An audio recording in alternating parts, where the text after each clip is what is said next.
नमस्कार, जय हिंद। मैं रोहित आप सभी का स्वागत करता हूं टारगेट गुरुकुल के इस लर्निंग प्लेटफॉर्म पर। साथियों, ये आज का पॉलिटिकल सीरीज है जिसमें हम आज फिर 10 प्रश्न सॉल्व करेंगे। साथ ही प्रश्नों की इस प्रकार व्याख्या होगी जो आप नीचे देख पा रहे होंगे। प्रत्येक प्रश्न में हम कम से कम 3 से 4 प्रश्न अदर सॉल्व भी करेंगे। तो पहला क्वेश्चन है आपका, लोकसभा में सदस्यों की संख्या अधिकतम पर ध्यान दीजिए। अधिकतम कितनी हो सकती है? अधिकतम पूछा है तो 552 है।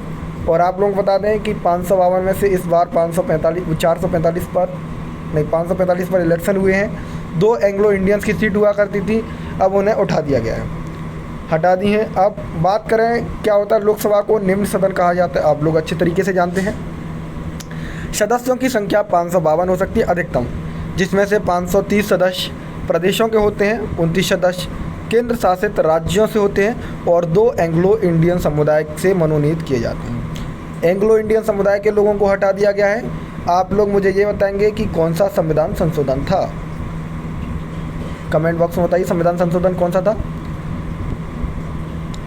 अगला प्रश्न है, राष्ट्रपति वित्तीय आपातकाल संविधान के किस अनुच्छेद के तहत लगता है?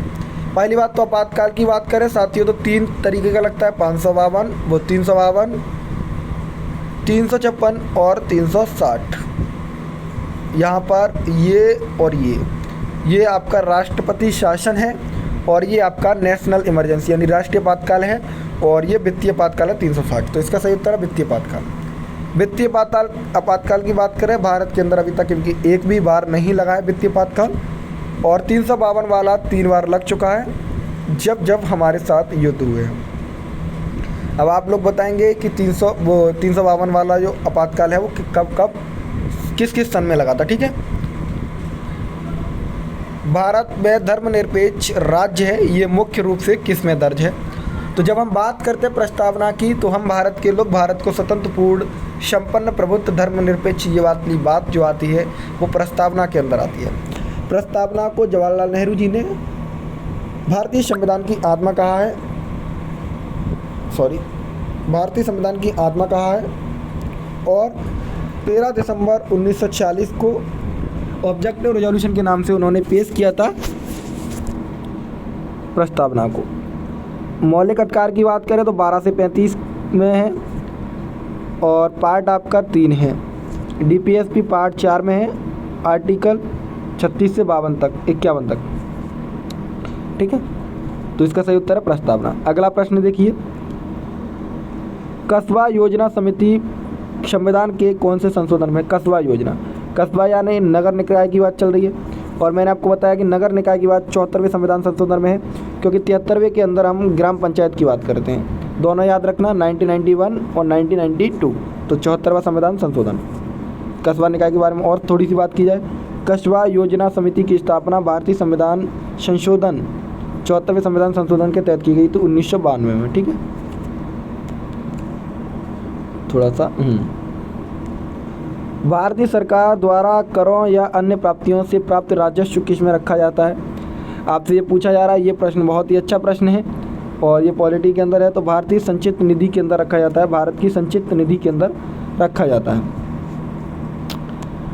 अनुच्छेद 266 में 66 के अनुसार भारतीय सरकार द्वारा करों या अन्य प्राप्तियों के संदर्भ में प्राप्त राजस्व की संक्षिप्त निधि में रखा जाता है। ठीक है, 15वां प्रश्न है, भारतीय नागरिकता प्राप्त करने की शर्तें कौन सी हैं?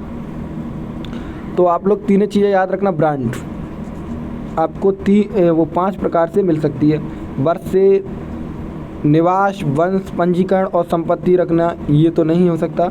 इसका सही उत्तर है आपका निवास, वंश और पंजीकरण, क्योंकि संपत्ति रखना ये नहीं है। थोड़ा सा देख लीजिए किस किस प्रकार से मिलती है। संविधान, भारतीय संविधान में मूल रूप से भारतीय नागरिकता का कोई जिक्र नहीं किया गया है। अनुच्छेद 10 और 11 का प्रयोग करके संसद ने नागरिकता के अधिनियम 1955 पारित किया। यह अधिनियम 4 तरीकों का उल्लेख करता है, जिसमें एक व्यक्ति भारतीय नागरिक हो सकता है जन्म से, वंश से, पंजीकरण से और प्राकृतिक कारण द्वारा। ठीक है, अगला प्रश्न है आपका,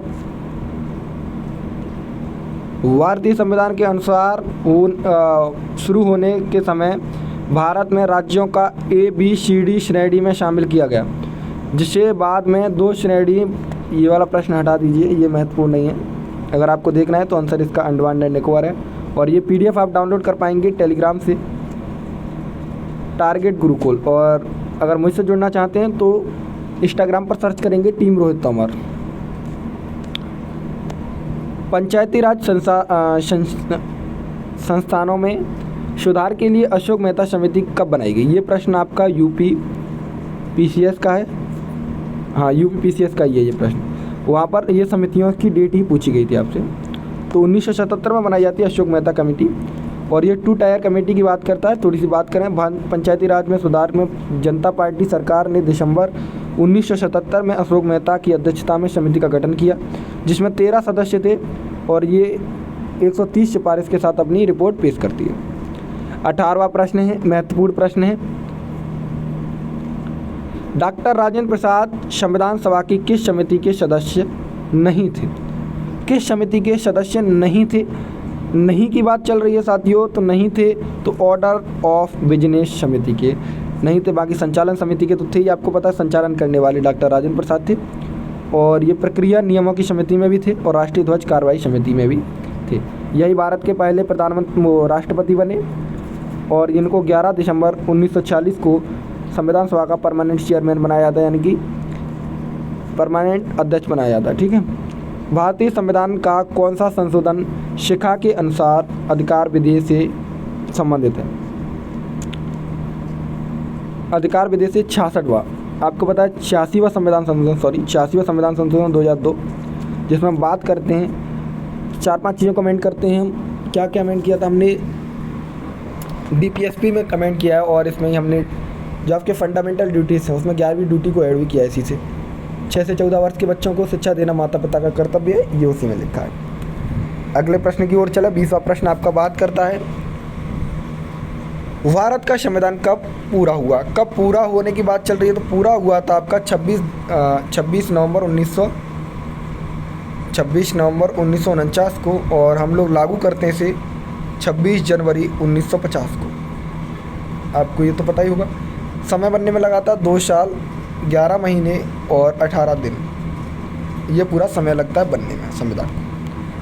तो साथियों, अगर आपको ये प्रश्न पसंद आए हैं और अगला वीडियो चाहते हैं तो वीडियो को लाइक करें, कमेंट करें, चैनल को सब्सक्राइब कर लेना और हमें फॉलो कर लेना इंस्टाग्राम पर टीम रोहित तोमर। ठीक है, धन्यवाद, नमस्कार।